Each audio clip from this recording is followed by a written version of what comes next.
Hey guys, welcome back to We're Talking Movies. This is Cade, joined by Andrew, and today we are going to be reviewing My Soul to Take from 2010. Hey, Andrew, what did you think of My Soul to Take?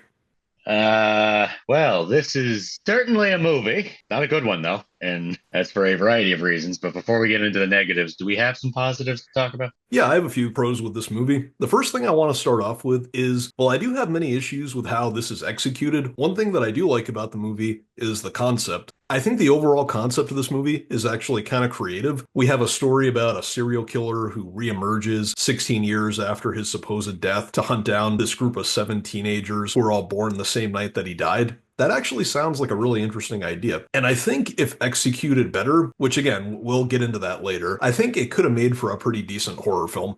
And I agree. I find it kind of hilarious that for this movie, Wes Craven basically just combined two of his most famous movie concepts together. Because if you think about it, this movie does have a lot of DNA in common with Scream and Nightmare on Elm Street.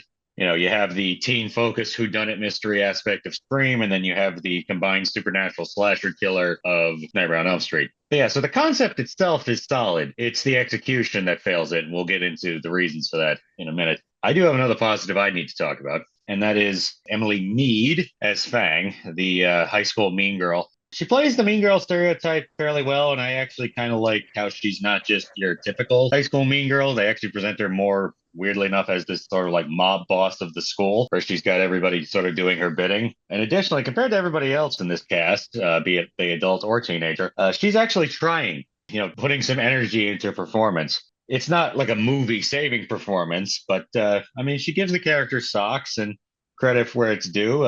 Again, she shows some emotion and puts effort in. She gets her body into the acting. Yeah, and I think one scene in particular that stood out the most with her performance was the scene where she's just lashing out at Bug, saying that he ruined her life, saying that she's been trapped in this nightmare for most of her life. What I like about her performance in that scene is that you can really feel the pain that she's in. You can feel how it's all been bottled up and how she's finally just letting it all out. So, yeah, I think Emily Mead's performance is definitely a standout for this movie. Yeah, I agree with you. But one other pro that I have with this movie, one last thing I want to bring up, is the showdown between Bug and the Ripper. And this isn't really a huge pro, but it is something I do want to highlight because I actually think it's the most intense part of the movie, seeing Bug fight for his life and the Ripper is just hiding in the shadows, ready to pop out and attack him at any point. I also like how Bug is able to hold his own during the fight, and I mean, he does get his ass kicked during parts of it, but he's still competent. So for me, that is a standout. Again, not a huge one, but it is something that I do want to highlight because it feels the most intense.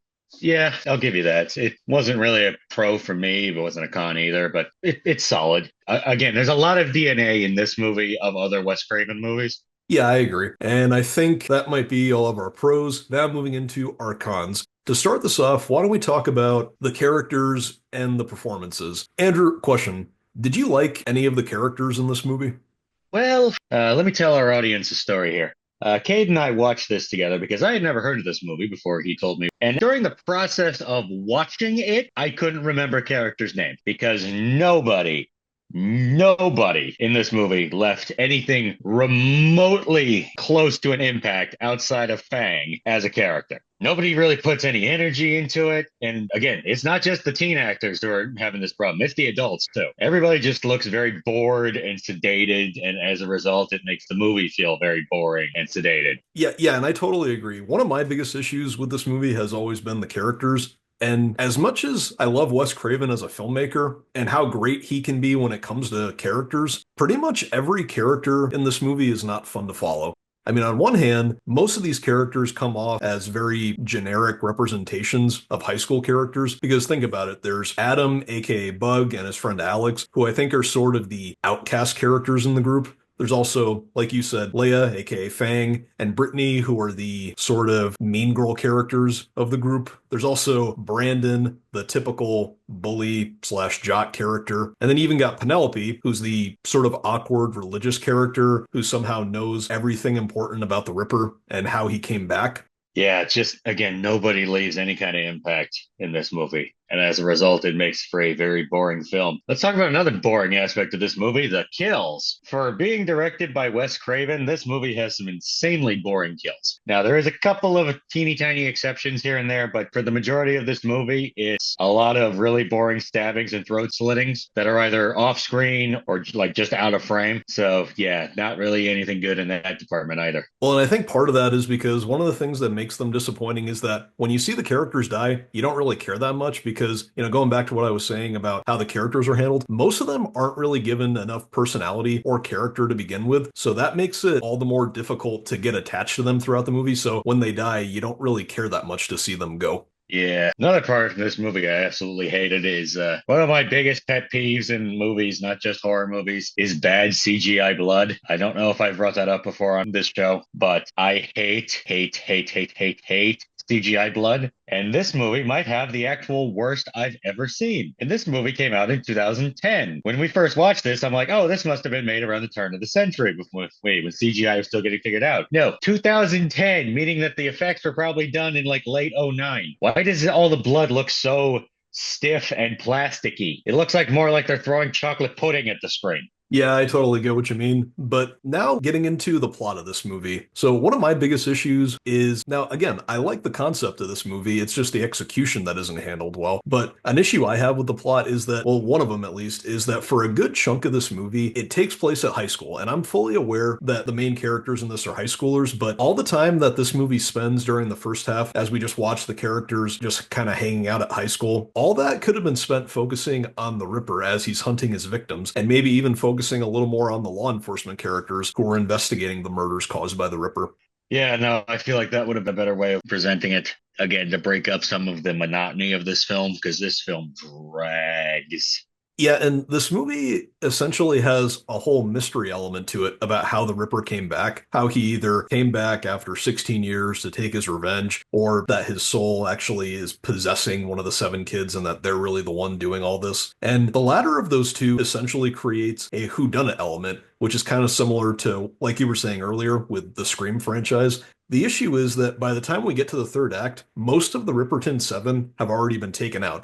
When we dive into this concept finally, we've already lost Jay, Penelope, Brandon, Brittany. All that's left at this point is Bug, Alex, and Jerome. And because of that, the reveal later on, when we find out that Alex is the one behind everything, doesn't really feel that effective or surprising because of how it's handled. Because there aren't enough people left at that point. Yeah, I feel like they maybe should have, I don't know, kept a couple more characters alive to that point. Maybe have it be kind of like the house party at the end of the original Scream, where there's still a few characters left that it could be, and then kind of start picking them off one by one until you get the big reveal. But yeah, again, this is just not a good movie. It really isn't. Well, and adding on to that, the whole idea of the Ripper's soul possessing one of these kids, we find this out when Bug reads that letter that Penelope left him, where she pretty much tells him how he either came back or his soul is just possessing one of the kids. Now, I'm fully aware that I'm a dumbass. Okay, I totally get that. But help me understand something. How exactly did Penelope figure all this out and come to that conclusion? Is it just because she's the religious character? Yeah, that's a pretty freaking big plot hole, I feel like. Do you get the vibe that this movie maybe needed like another script rewrite or two? Yeah, probably something like that. And going into some of the other issues that I have with the plot, let's talk about the reveal when we find out that Leia, aka Fang, is actually Bug's sister. And I can see what they were going for, but for me, this plot twist has never worked for two reasons. One, because we haven't really spent enough time with Leia at this point in the movie for me to be as shocked that she's Bug's sister. And also, as a twist, it doesn't really add all that much to the film. I know that it ties up what we saw at the beginning, finding out that she's actually the Ripper's daughter and that Bug was actually his unborn child at that point. The problem is, it doesn't change anything. Seriously, every time I go back to this movie and we see the reveal that she and Bug are actually siblings, all I can think is, okay, why should I really care? And what impact does this have on anything? It really doesn't. It feels very tacked on. Again, there's a good movie in here somewhere, but this needed, like, again, more script rewrites. Yeah, I'm just glad this didn't turn out to be Wes Craven's last movie he ever directed, thank God. Oh yeah, I totally agree. But what I was mentioning about how it doesn't really have much significance, one other thing that doesn't have much significance in this movie, there's also this whole thing where we find out that Brandon actually knocked up this girl Melanie, who was actually the principal's daughter, and it's referenced a couple couple times throughout the movie, and we only meet Melanie once in the entire film. And this could have been a way to give Brandon at least some character, but the problem is it never goes anywhere throughout the movie, and it never has any real relevance with what's going on. So it just feels totally pointless at the end.